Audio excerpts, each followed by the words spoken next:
మీకు చేయడా అంటే అది దీర్ఘకాలము సహించాలి. కొన్ని సంవత్సరాలు పడవచ్చు. కొన్ని సంవత్సరాలు పడిచినప్పుడు నడిచికొలది అనాకు దేవుడితో నడుస్తా కూడా వెళ్ళిపోయాడు. ఇంకా దేవుడితో సహవాసం అంత ముఖ్యము. మమ్మల్ని పిలిచిన దేవుడు నమ్మదగినవాడు. ఆయన మీద ఆనుకుని ఉంటే చాలు. ఆయన పరిశుద్ధుడు, మనల్ని కూడా పరిశుద్ధులుగా చేస్తున్నాడు. మార్పు అలాగా ఒక బంగారము మలినమంతా తీసినప్పుడు అది సువర్ణమవుతుంది. ఒక దాసులని పిలువక మిమ్మల్ని స్నేహితులని పిలుచుచున్నాను.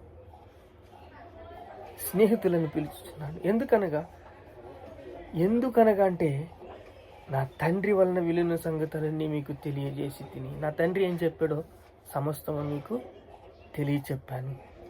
నాకులాగా మీరు ఉండాలి, నా రూపంలో మీరు ఉండాలి, నా స్వరూపంలో మీరు ఉండాలి. అది మీరు రూపాంతరము చెందాలి.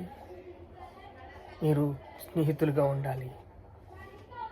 మీరు పునాది అనే రాయి మీద, ఇక బండ మీద మీరు మందిరంగా కట్టబడాలి.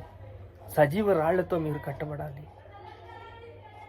ప్రార్థన చేసుకుందాం. మహాపరిశుద్ధుడైన తండ్రి, దాసులను పిలవక స్నేహితులను పిలుచుచున్నానంటున్నావు తండ్రి. యేసయ్య, దేవుని ప్రేమ, పరిశుద్ధాత్మందు